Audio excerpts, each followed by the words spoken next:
everybody. We are live. It is Wednesday, December 6th. We're getting towards the Christmas period. We finally made the magic month of December.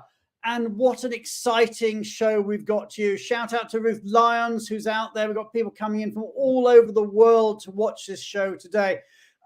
If you're in the audience, then please write in the comments box. Tell us who you are, where you are. I can see people coming in from all over. I can see Nicola coming in over there. If there's spam messages, then do ignore them. We've got an amazing show for you today because we're going to talk about something that maybe we haven't talked about that much before, but it's hugely important. We're going to be talking about managing the global mobility supply chain. Now, why is this important? Well, it's important because on the one hand, mobility is an incredibly simple industry. All we have to do is to move somebody from one country, one location to another location. It's not difficult. I mean, we all move. All we've got to do is move somebody from whatever, New York to Tokyo or London to wherever. That's all we have to do. On the other hand, it is incredibly complicated. We have huge supply chains with major providers, tax providers, immigration providers, RMCs, all the way down to very small boutiques. How do we manage all that? Well, that's what we're going to be speaking about today. It's, as I said, it's a huge subject. But everybody, you know how it works. Please join the conversation, write in the comments box. Let's see who's out there. I see we've got Nuri come in, we've got Amanda, we've got Teresa Pope joined us. Rob Zeitz from Air Inc. out in Cambridge has joined us. People coming in from all over the world. Now, one of the reasons I know everybody likes this show is you can also get your credits here. So if you want your credits from Worldwide ERC, your GMS or your CRP credits, the number's there.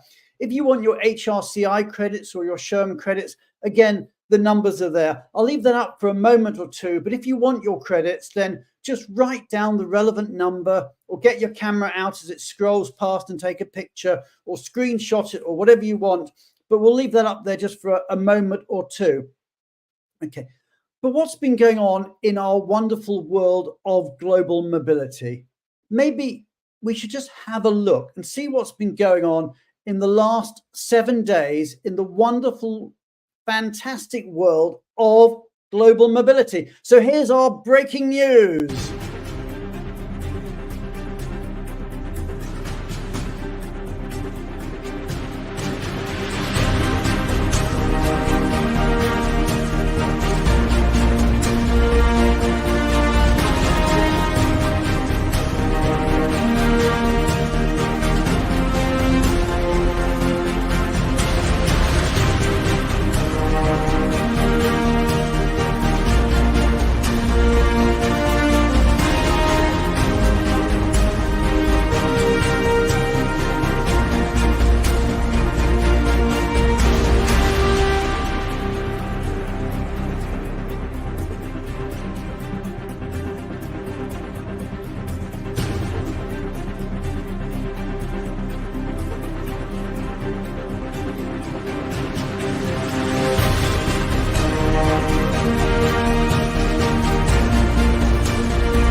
Now, we're going to be talking about the supply chain in a moment, but of course, we always like to have our session on immigration. I know how much everybody enjoys the contribution that Julia Onslow-Cole makes every week.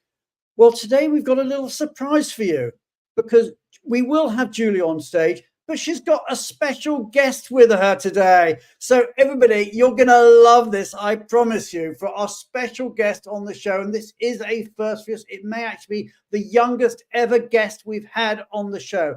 So everybody, you know how it works. Hit the heart button, hit the like button, hit the applause button, and let's welcome Julia Onslow-Cole and her very special guest.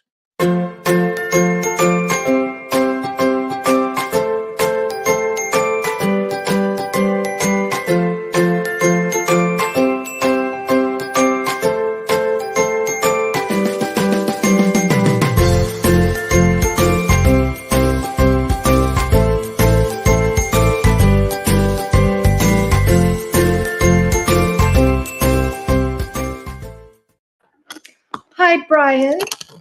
Julia, look, it's Birdie. Yes, she's really enjoying it. She loves the show. Wonderful. Yeah. This is definitely a first for Glow Mobility. This is definitely the youngest ever presenter we've had on the show. Feels a bit like a ventriloquist dummy here, actually. So, I mean, who's going to be giving us the talk? Julia. Okay, whilst everyone is watching Birdie, dare I say, less you, and it's just wonderful to see you on the show. It's so exciting. Julia, also back to the more mundane. Tell us a bit about immigration. Yes. I might let her go stage right now. So say goodbye. Bye. Bye, Birdie. Oh, bless her. How old is she? 1. She's 1. Oh, bless. She's adorable. Well, here. Oh, she doesn't want to leave. So just talking about Japan, really quickly, and thank you, Mark Buchanan, who's our partner in Japan. The Japanese government very worried about attracting talent to Japan, and they've just introduced this new visa called a J-skip. And basically it's to attract top talent, but it's set very, very high. So you can get permanent residence really quickly. But you have to be highly paid, going to a top university, very senior work experience. And obviously in Japan, there's aging population. And so people feel that this is, something in the right direction. It's similar to what we've seen in Singapore with the one pass. So very top talent in your organizations might be interested in this J-skip visa. There's generally in Japan, they're very concerned about the economics. They've just lost their 3rd place in the global table of economies to Germany, behind China and the US. And also at the moment, that they've had deflation for many years, but they're starting to see inflation, but wages are stagnant. So I thought it was really an interesting new development and something that you should really think about. And I think that, getting individual visas for people that are not the normal employment visas can be really helpful to retain top talent. And we've actually seen this already. Now, I didn't feel that I could do today without mentioning what's happening in the UK. It's huge news in terms of immigration. It was for those people outside the UK, it was literally front page news, wasn't it? Yeah, and it stays front page news. So basically, the current government's very, very disappointed with the latest data on migration, and they've introduced very harsh measures for the work visas. This announcement was made this week. It's a 5-point plan. It's coming in next spring. There's 5 aspects to it. The first is that the minimum general salary threshold is being put up by a staggering 47.7%.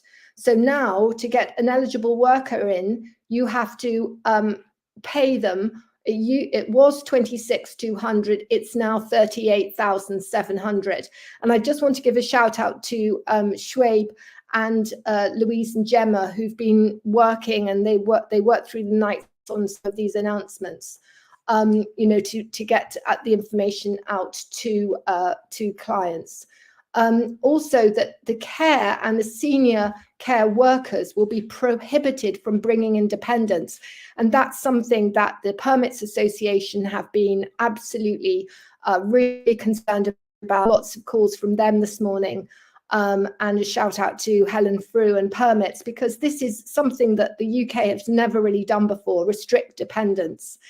Also, they're going to remove this 20% discount for standard occupation, for occupations on the standard occupation list. Then a huge jump if you want to come as a family application where you're bringing in your husband or wife, then the threshold is being increased from 18,600 to 38,700. That's an enormous increase. That's more than double, isn't it? Yes, and I do remember when the first increase to 18,600 happened, and I remember going to a meeting in the House of Lords, and there were ladies there who were expecting, who were primary school teachers, and they couldn't even meet those thresholds. So this is very hike. And the last thing is the MAC have said that the Migration Advisory Committee that they'll review graduate roles. So finally, what does this mean? What does this mean for business? What should you be doing now in the light of these announcements? First of all, you need to carry out some data analytics on the impact of your population. The second thing is quickly look at all of the people in the pipeline and push them through now if you can. So bring forward people in the pipeline. And then the other thing is look and see if there is anything that you can do to put people in different categories. Like my first point about Japan, if there's individual categories. As Helen Frew just said, permits is really following these developments and will be raising issues about the bar on dependents. Just picking up on that, Julia, reading Helen's message there again. Yes. What she's saying there is that they're welcoming feedback. So if you're working for a company where you think these immigration developments are going to have a negative impact on your ability to bring people in and run your business as efficiently as possible, then I suspect Helen would very much like to hear from you. So she's got whatever feedback the Permit Foundation need. Yeah, definitely. I think on that point, it's so important to give stakeholder feedback. I mean, the government do listen to that. So, I mean, there's a variety of ways you can give that feedback. But it is very, very important that employers say what this all means for them. And the final point is, because of the changes in the graduate scheme, it is really important that you look at your graduate scheme and you ask yourself, should you be rotating people through London, or, what is this going to be tough for you next year? So there's an awful lot to do where you must be proactive. And I didn't want to let today pass because this is our last sort of real show with the information. And when we do our first show in January, I'll do a roundup of the world, but I will really focus on this as well. Absolutely. Thank you so much, Julia. And as you said, this is our last, if you like, technical show of the year, because next week is going to be the big one. It's the big reveal show. So to hear a bit more about it and to remind you about everything that's coming up next week, here it is. Let's just watch the video and welcome to stage Tally to tell us more about next week's show, The Big Reveal.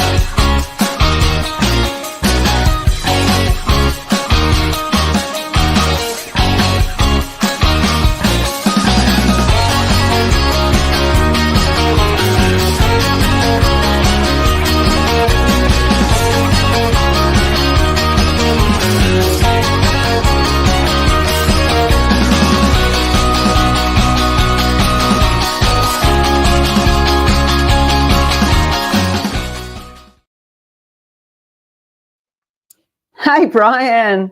Yes, it's so exciting. It's coming next week. And actually, in the coming week, I'm going to have posts every week, so every day.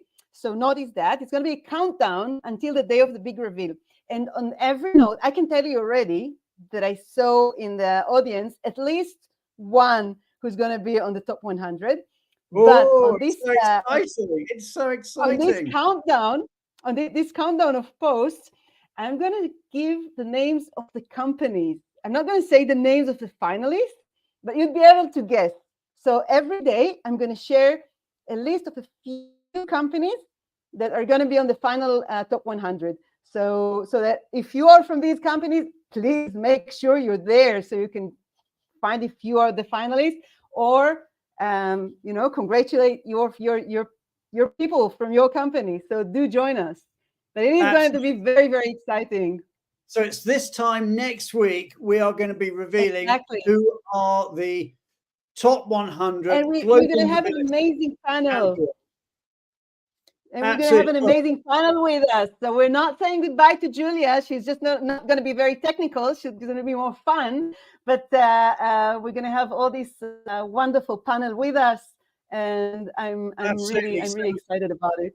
We've got Simon Davis from ITX, Cheryl Young from Vialto. We got Billy Ho, who's actually our top nominator. We got Michael Kluge from Rocket, and of course we've got Julia Onslow Cole. Amazing show next week. Do put the date in your diary. Make sure that you do not miss it. So thank you so much for that, Tally. We're now going to go on to meet our change maker for this week, and I'm delighted to say we have with us Miriam Valton, who is our change maker for the week. So everybody, hit the heart button, hit the like button, hit the applause button, and let's welcome this week's change maker to the stage.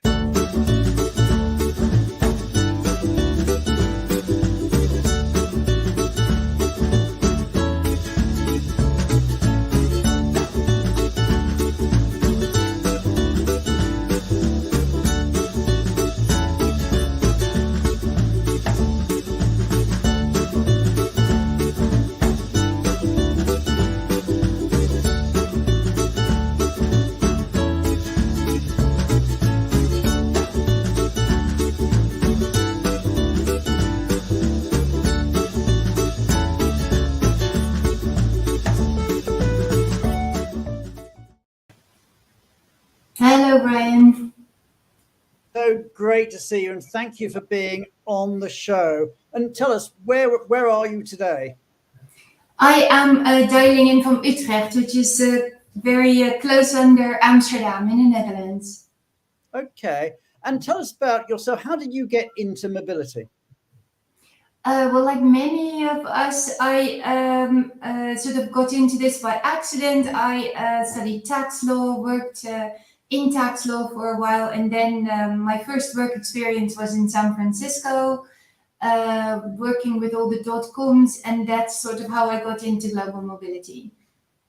Okay, and you're currently with NN Group. So for those people who don't know NN Group, I know it's a big organization, but tell us about NN Group for those who don't know it. Yes, of course. NN Group is a financial services company. There are several brand names that operate under the group, and we do retirement services, pensions, insurance, banking, and investment. So we have to deal with a lot of regulations. It's financial services. Okay. And we are based in definitely in Europe, in Japan. It's a bit of a strange combination of countries. And I know you've got about 25,000 employees, you were telling me earlier. How many people do you move a year, one way or the other? Well, we do about 200 per year that we move. The classic assignments, but what's really taken off in my company is the virtual assignments, as we call them, virtual working, which we do within the footprint of the NN Group countries. But it's been really helpful in finding the international talent that we want as a company, and allowing them to work from more attractive locations in the Netherlands, like Barcelona or Paris, or other European cities where we compete with talent, and definitely also London, big one. And thank you so much for being a change maker. I mean, that means a lot to us. But from your perspective, what do you get out of being a change maker? I think what really appeals to me and what Benivo is doing is trying to always improve, trying to use new technology, new ways of working, and that's definitely what we very much embrace as well. I mean, I think we are a bit of we are further than some other companies in also embracing the virtual working. We are really looking for new ways and learning as we go, new ways of doing things. And I think Benivo is very much about that as well. So, okay, well, thank you for those kind words. And if anybody else wants to be a change maker, I think we have about 150 at the moment. If anybody else wants to join the growing group of change makers, then reach out to us. We put the details there, or just message, email or LinkedIn message either Tally or myself, and we can give you details about how to become a change maker. But Miriam, one of the things that we do, of course, with our change makers is we get a lot of helpful feedback from you guys, but also we like to support a charity that each change maker is involved with. And yours, I think, is KWF. So tell us a bit about the charity that you've chosen. Yes, I've chosen a cancer charity. It's something I've been familiar with my whole life. My mother used to make me go out and collect money for this particular charity. They focus very much on improving the quality of life of people with a cancer, but also invest in research. So which benefits us all, I think, in the end, because unfortunately we all somehow are affected by cancer in our lives in some way. So. Absolutely. I think all of us have been affected in some way by it as a blight on every family, I think knows somebody. And Miriam, I mean, it's great that we are supporting the Dutch Cancer Care charity through you. And what's Nicola said here, Changemakers is by far the best and most active network of like-minded in-house professionals in the global mobility community. Check us out and ask us about it. Many thanks for those kind words, Nicola. And I'm so glad that that you and so many others are getting, help, and not help, that's not the right word. You're getting something useful out of being part of the Changemakers group. Anyway, Miriam, thank you so much for being one of our change makers. Thank you for being on the show, albeit somewhat briefly today. We're now going to move on, and we're going to be talking about managing the mobility supply chain. So, and this is such a huge topic. We'll see you at the end of the show again, Miriam. But meanwhile, we're going to move on to talking about managing the global mobility supply chain. So everybody, please hit the heart button, hit like button, hit the applause button as we say thank you to Miriam Valton for all her wonderful work. And we bring onto the stage Amir Pinto and Eric Halverson to be talking about how we manage the global mobility supply chain.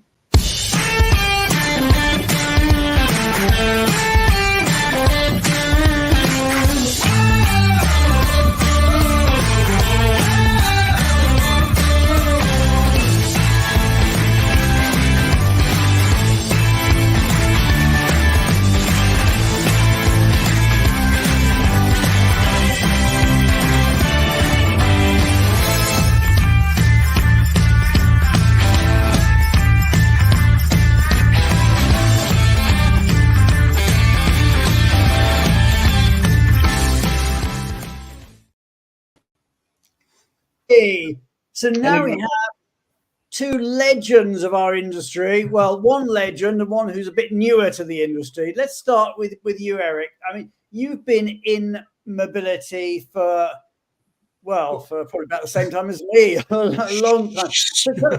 Yes, let's not go there. But just let's credentialize you. I think a lot of people out there will know you, Eric. But for those who don't, just say a bit about your background.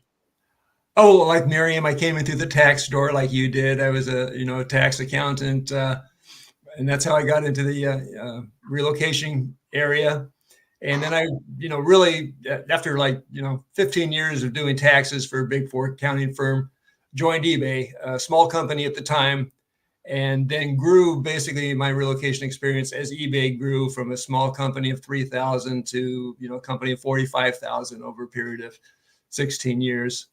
And so I worked for eBay for 16 plus years as their director of global mobility, building it from a one-man small program of 30 transferees to, we got ultimately to a group of 4 of us running about 2,000 moves a year, and experience about as much as you can. I remember being told back in the day that if you wanted to know anything about mobility in the Bay Area, Eric was your man. Well, I think that's probably an overstatement, and I'm embarrassed, but let me say this: I can show you my scars. Maybe later. So moving on. That's if you like a brief few words about Eric. Amir, now you're new to the industry, relatively new to the industry and to Benevo. but your background in terms of managing supply chain probably couldn't be stronger, because you've worked for probably one of the best known companies on the planet. So tell us about your background. Yeah, so also a small startup, same as Eric, called Amazon. I've heard of it. Yeah, so they've got potential. They could be big one day. yeah, you better invest. You're correct. In the last 6 years, I've been working in Amazon in operation and vendor management. In my last role, I was in charge of most of the volume coming into London, which is not a small town, to be honest. So, Eric, I also have a few scars to share after the show. Yeah, I'm super excited to be here, talking with you guys, talking with everyone, taking all the learnings from that we have in these big supply chains leaders to show what we do in Benivo and take it into Benivo. Absolutely, because to me, this is like a perfect panel. We've got Eric, who's been in mobility for a long time and has got real expertise of how to manage supply chains in mobility, and Amir, who's come in from a legendary now giant of a company that is incredible focus at managing supply chains, if you like, absolutely the way that is at the leading edge of everything. So let me just start off. I'll start off with you, Eric. I mean, I said in my intro that mobility on the one hand was incredibly simple theoretically, and I suppose it's always that theory bit that all you have to do is move Joe from whatever, San Francisco to Tokyo. How difficult can that be? And on the other hand, you've got this incredibly complex supply chain with vendors having sub-vendors, having sub-vendors, all the way down from billion-dollar organizations themselves to what are in many cases not much more than ma and pa stores or boutiques, very small organizations. So you've got that. So the question I'm going to ask you is, from your perspective, Eric, where do you even begin? How do you even begin to start building this incredibly complex global mobility vendor network that you may need? Well, I think when you start out, you rely on others. You can't just make it up from scratch. So I know when I came to eBay at first, it was like, we had a relocation management company and they brought a network to me that I could then begin to rely on.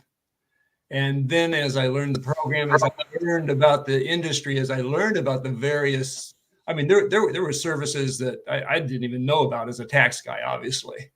And as you say, you begin to peel the onion back and it goes deeper and deeper and deeper.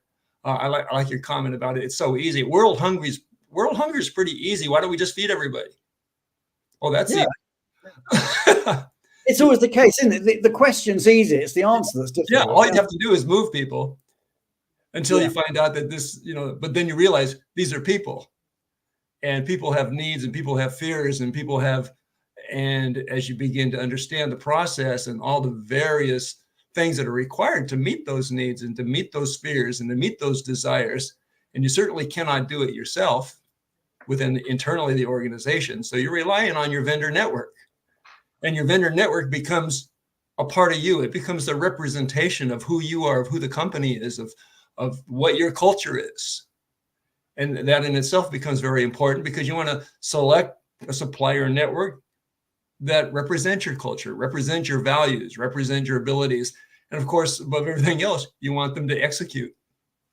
You want them to be able to do the job, and you want to be able to rely on them.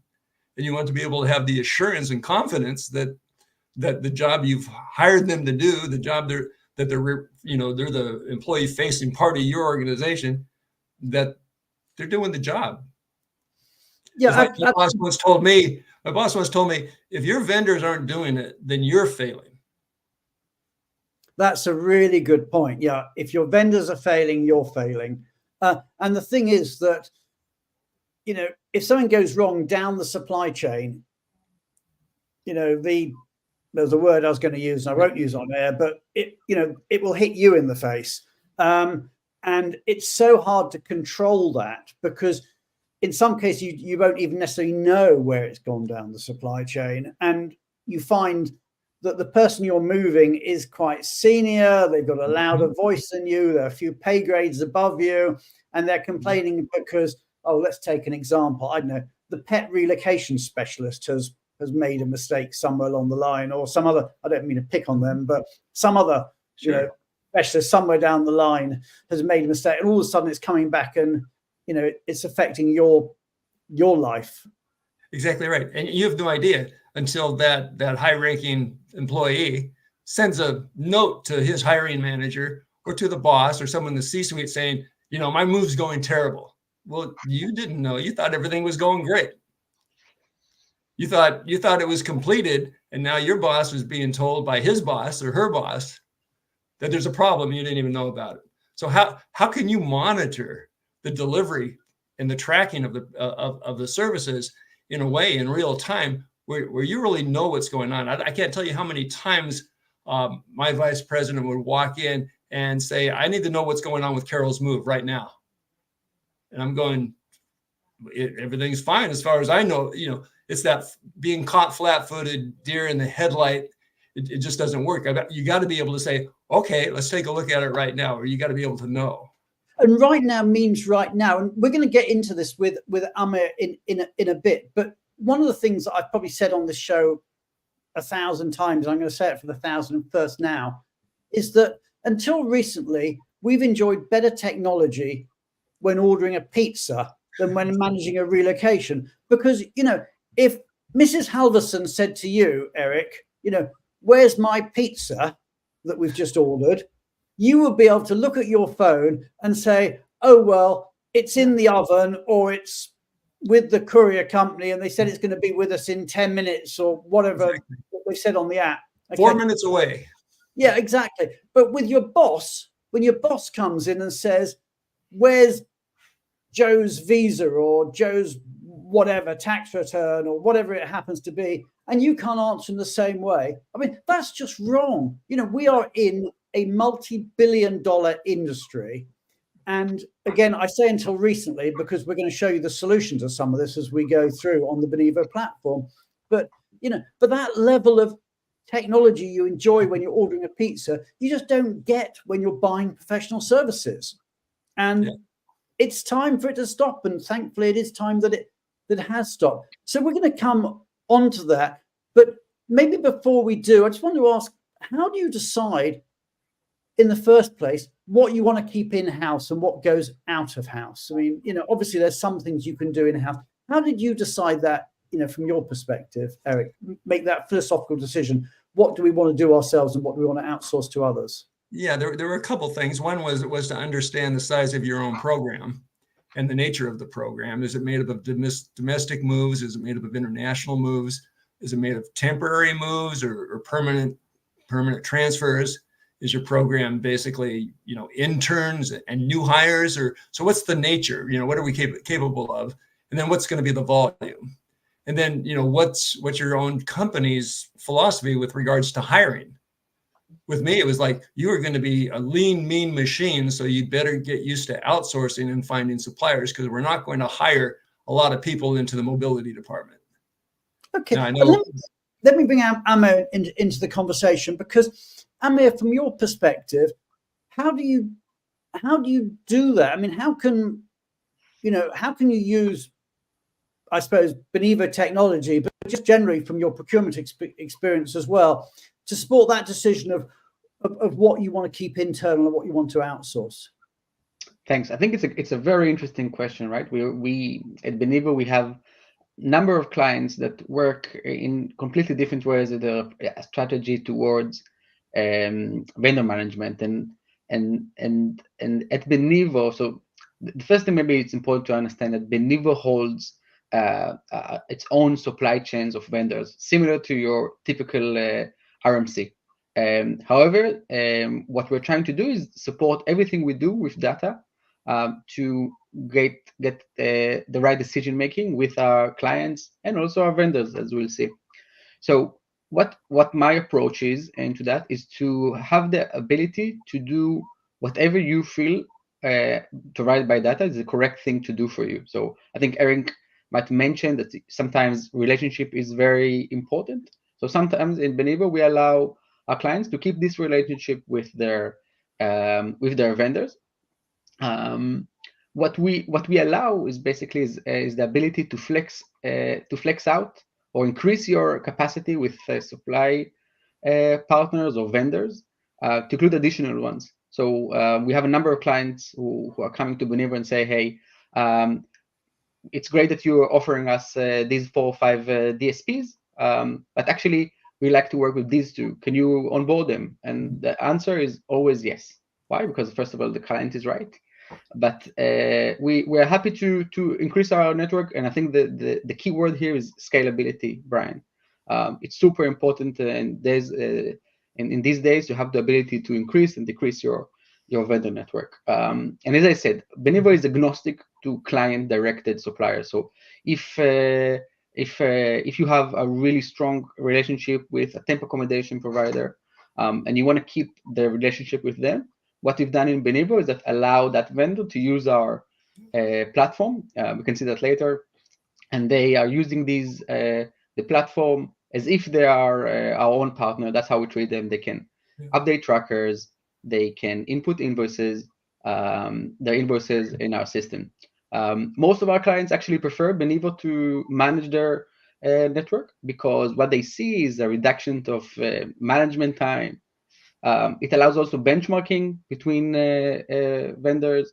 And for me, the biggest benefit is managing the invoicing process, which I hope a lot of people on the call know how tiring that could be. But as I said, we are very happy to work with clients who are directly contracted to our clients. And that flexibility was very important for me, because I liked being able to rely on the vendor network that my RMC brought, but I also had specific relationships that I wanted to work with. We had a small company, Avalon, for example, that provided a nice chauffeur and leasing niche for our executives. And you'd be surprised how often we'd be told, no, you can't work with them. You're saying, but they were providing a service for my top guys that I wanted to provide. And so the ability to work with who you want to work with, knowing that they're going to provide the solution you're looking for, is very important. And I want to ask a question to the audience, and I'll ask for your views too, but let me just put it in a bit of context. The question I want to ask the audience is this: how many direct suppliers should global mobility programs have? And let me just talk you through this. And what I'm saying here is that all suppliers that I've ever met in an ideal world want to have a direct relationship with the corporate. They all want that, which is understandable, because why wouldn't you want to have a direct relationship with the ultimate client? But from the client's perspective, you could end up with, 200-300 different relationships if you had a relationship with every single supplier. And that's why we have RMCs. Now, somehow tax has always tended to be a bit separate, and people always have a separate tax contract. Immigration sometimes it's part of an RMC. But the question I want to ask this is, how many direct suppliers, and the emphasis is here direct, if you like, first line suppliers, should an efficiently run global mobility program have? And I'll give you some choices: no more than 3 to 10, 10 to 20, or over 20. Okay, so let's see what the audience says, but let's just see what do you think, Eric? What's your view on that? Well, 3 would be the easy one. That would say immigration, tax, and an RMC. Yeah. And yet, if you're talking about relationships, I've wanted relationships with other vendors as well, so that there would be a level of loyalty and a level of trust built with particularly my top 2 expenses: van line moves and temporary housing, for example. And so although I wanted direct relationship maybe with my RMC, I also wanted to be able to have relationship with some of the more important suppliers down the chain as well. And equally, I think we were talking earlier, and you said you also like to build a level of competition between different suppliers. I did. I believed in multi-vendors. To have 2 or 3. I liked 3 providing each service, because they gave you 3 data points as to whether or not you were getting competitive pricing. Everyone knew they were competing for the work, which kept them on their toes. You have to look at the size of your program to make that work. It doesn't work so much for a smaller program. And now it gets hard, of course, because if you're having more than one supplier per service area, and you've got all those different service areas, then you've got potentially hundreds. So it becomes hard. But exactly. I'm going to bring this back to you, Amir, because it makes me think about the $1 million question, or the $64 million, whatever it is, that the big question, which is, to Eric's point, how do you actually identify which are the best-in-class suppliers? How do you do that? And I know you've got some technology that you want to show us that talks about this. Yeah, I think it's a great question, right? But I think, like any other great question, it starts with data, right? You need information. You need it presented to you in a way that it's easy to understand, to digest, that you can then talk about to your stakeholders. And at Benivo, we took surprisingly, like what a lot of companies are doing, including Amazon, is to understand how our vendors are performing. We have a number of metrics. Today, I just want to show you 2, which I think are super important. The one is the reviews, right? So what are the employees that are moving? What do they feel about their the service that they're getting? And the other part, which I think a lot of people here on the show will understand, will be around SLAs, how they're doing meeting their SLAs. So I'm just going to share my screen. That's okay? Sure. I'll let you know when it's up there. Where's the screen coming? Thank you. I haven't got it yet, I'm afraid. Okay. Should be on there. Here we go. Yep. Okay. Hang on. Great. Okay. We can see your screen. Great. Yep. Okay. So what you see here is what I'm going to show you is a way for our clients to get some information about their vendors and maybe make some decisions, which we talked about, right? About their vendors. This is our demo platform, Stark Industries, which I assume some of you know. I'm just going to move into a report in our vendor area, which is called rating and reviews. So over here, what I can see just at a glance is the ratings that I have and the average star rating that I have for all of my services, which is just to see a pulse check to see how we're doing. Down below here, you can see. Hang on, I'm going to come in there because that's the first thing which I think is new for our industry. But again, we get it in our everyday life. There's a star rating for how the vendor or the partner is performing. In the same way, you get a star rating if you're looking to buy something on Amazon or you're looking on TripAdvisor or something. Okay, so yeah, so let's not underplay that. That is a major innovation. Yeah, and I think an important part here, Brian, is the fact that it's there for you at any given time. This is real time, right? You don't need to wait for a quarterly review. The information is same as Benivo. It's yours. It's your employees that are giving it. You can here. I didn't put the names, but you can also add their names if you want to see who are the problem. I'm sorry. I'm going to cut in there again because again, I'm looking at I expect you'll want to add to this, but Eric, is that from your point of view as a mobility manager, when you want to know what's going on, typically the problem has been that you go out to your supplier, they come and give you data, and you're then got to sort of look at the data. Whereas here, you are in control of both the timing and the quality of the data. Exactly. So this makes it very important for me to be in a real-time evaluation of how the services are going. So I'd want to put together some kind of policy that enforced the fact that my employees were going to submit these ratings, so they couldn't just blow by them. And so that's the worry. In the past, you always wondered that you only heard from the guys where something went wrong, right? If everything was fine, they didn't submit the survey. So you have to put in something in place where everybody's rating, so you have this great data field.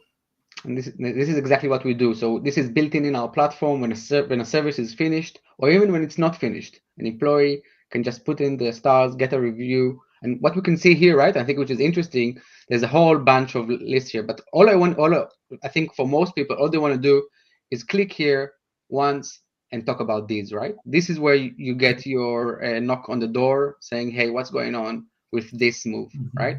Yeah, in our example where someone comes in and say, hey, what's going on with Carol? I can immediately bring this up.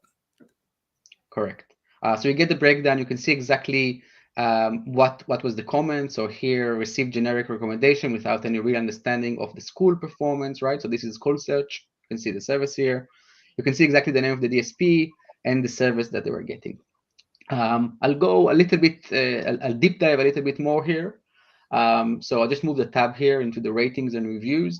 And again, as a global mobility leader, I will be looking at this to see exactly how my different vendors are performing: DSPs, household goods, immigration, shipping, and temporary housing. And I can see, like, I think most of you won't be surprised that shipping is lagging a little bit behind because of the complexity around it. But I think the interesting thing here, and building on what Eric said, assuming you have a couple of vendors, right? If I'll clear here and I just keep the 3 DSPs that I have, right? Which is key for any move. You can see the overall score that the employees gave is 4.03. But if you scroll down just a little bit, you can see there's some variance between the 3 DSPs that you have. Right. That's what you want to see right there. And that answers, the question we were talking about earlier, Eric, is that when someone's coming in and saying what's going on with the move, you can actually see whether you've got underperforming. We're going to get onto the tracking as well in a moment, but this is just showing, you can actually drill down to individual level, and that allows you that level of competition you were talking about, Eric, between different suppliers in your supply chain, but equally it allows you to have the information immediately at your fingertips to see, well, what's going on. And it may well be it's not the fault of the supplier. It may well be that they're in a different location or something else has happened, but at least you can ask the questions. Exactly right. And if there is a fault, this is where I would do an allocation. I might go to my DS or to my relocation manager and say, okay, I want to allocate the percentage of moves that are going to DSP number 2. I'm going to decrease his amount of moves until he brings up his service scores. I think that's very interesting. For my 2 cents on it is actually what I would do is go and talk with this DSP number 2 and give them coaching, right? So this is how you can get better. You certainly do that first. You certainly do that first. You don't just penalize right off the bat. You have to understand why the scores are what they are.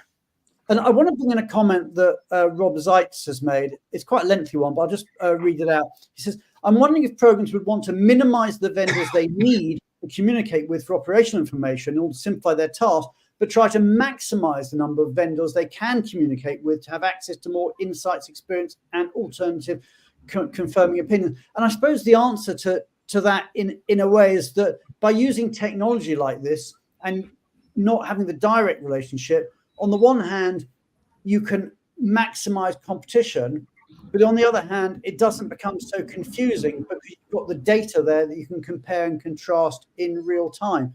But it is a fascinating dynamic about, do you want the simplification of a simple supply chain or the sophistication of a more complex one with all that brings? Correct. Okay, so Amit, let's move on with the demo. Okay, very good. So I'm just going to go here, but you can see here the breakdown per service as well, right? So you can see also school search is getting some issues.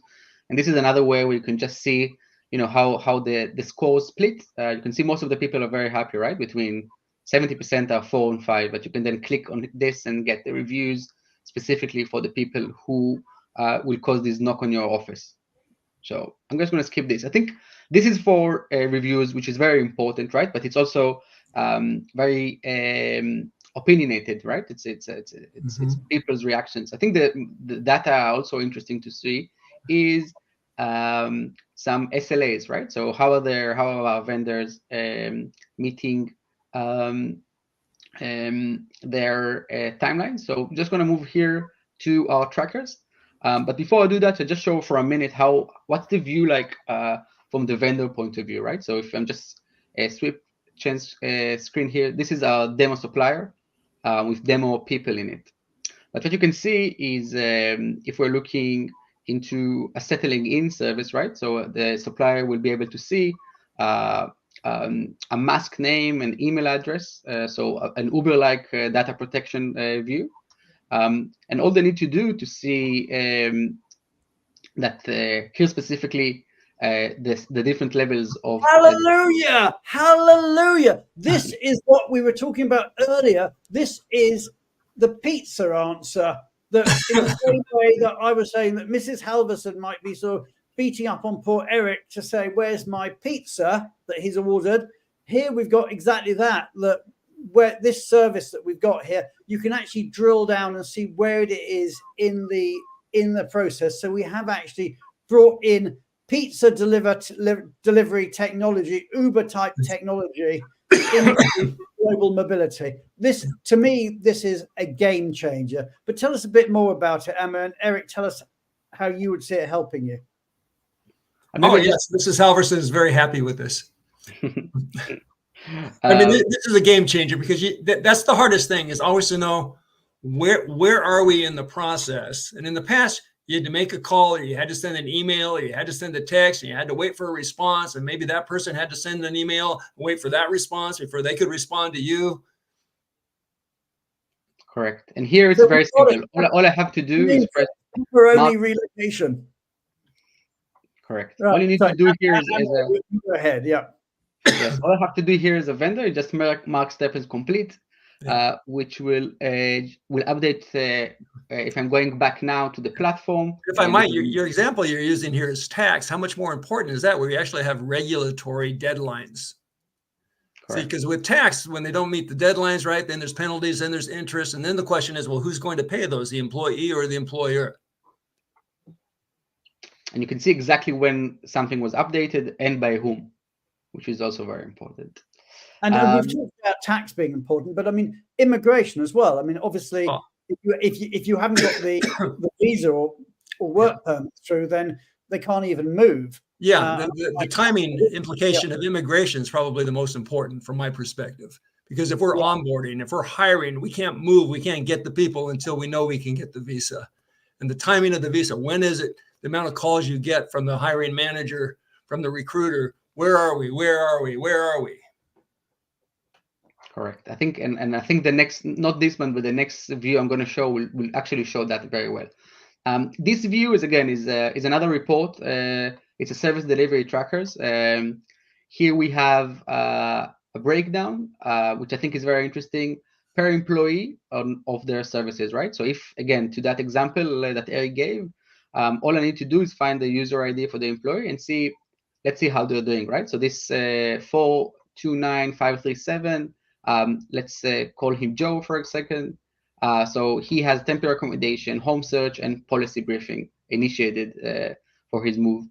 You can see it's in progress. You can see the percentage where it's going in terms of the trackers, but you can also see it's on track. So there's no risk over there. So that's good. And you can see also here who is the current step owner, right? So I think that's very important in terms of who do I need to chase, who do I need to make sure that they're on time. Perfect. So what we got there is we can see exactly from your point of view as the mobility manager, we can see whether the next step is with the vendor, or actually it might just be with the employee and they haven't supplied the information.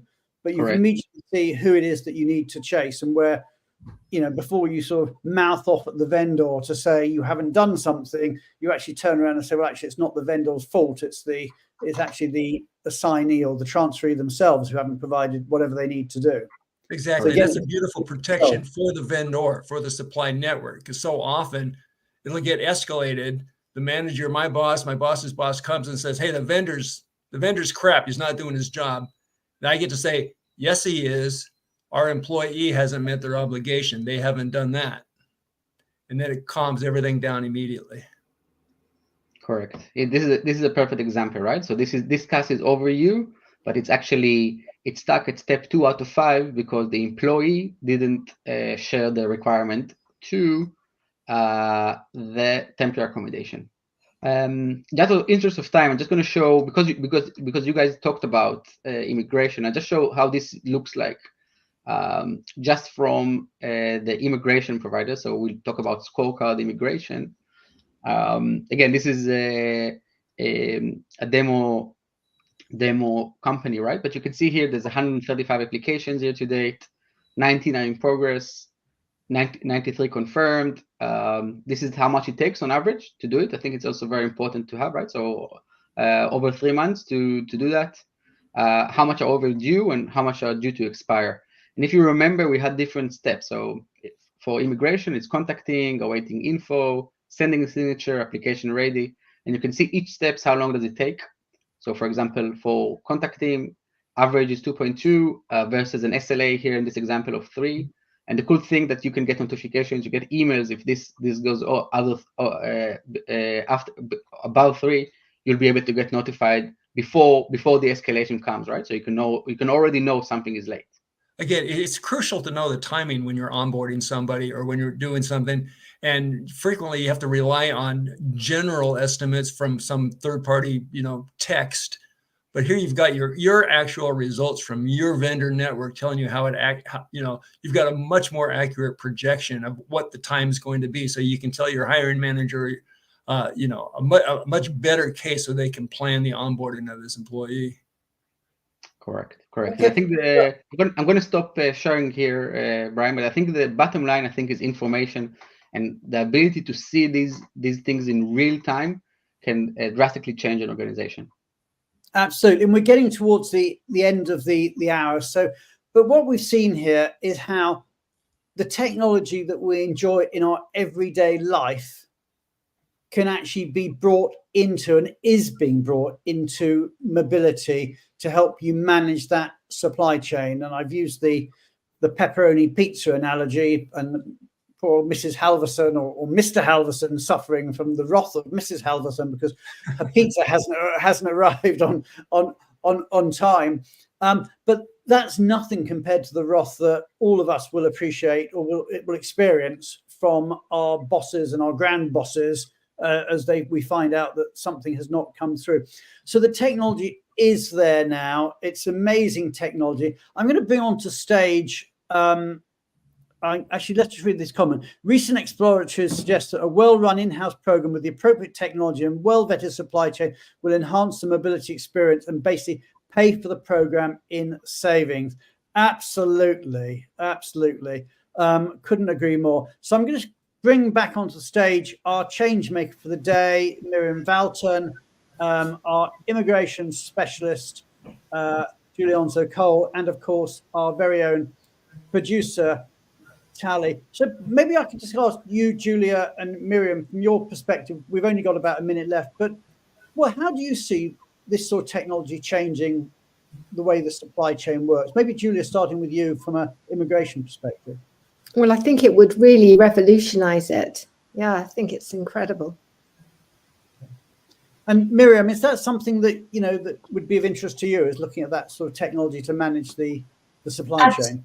No, absolutely. You always have a hunch about how things are going. This would make it really clear, and indeed, it would help you to address, the issues where maybe one person makes a huge issue out of, something that's not really an issue, or maybe it could help you quickly assess that there's actually an issue going on with a vendor. So I think it's a very very useful tool. Okay, well, we're pretty much out of time. We're at the top of the hour. All that really remains to remind everybody is we are back next week, and it's the big one. It's the big reveal. It's the top 100 Global Mobility Community Champions. It could be you on the list. If not you, or maybe even as well as you, it could be your friends. It could be people you know in the industry. Do join us next week at the same time as we reveal who are Global Mobility's top 100 community champions. I'm Brian Friedman. This is The View from the Top. Thank you very much for being with us. We will be back again next week. Thank you to the wonderful Miriam Valton, to Julie Onslow-Cole, to Amir Pinto, and to Eric Halverson, and of course to the wonderful producer, Tally Gorin. Thank you, everybody, and have a great week.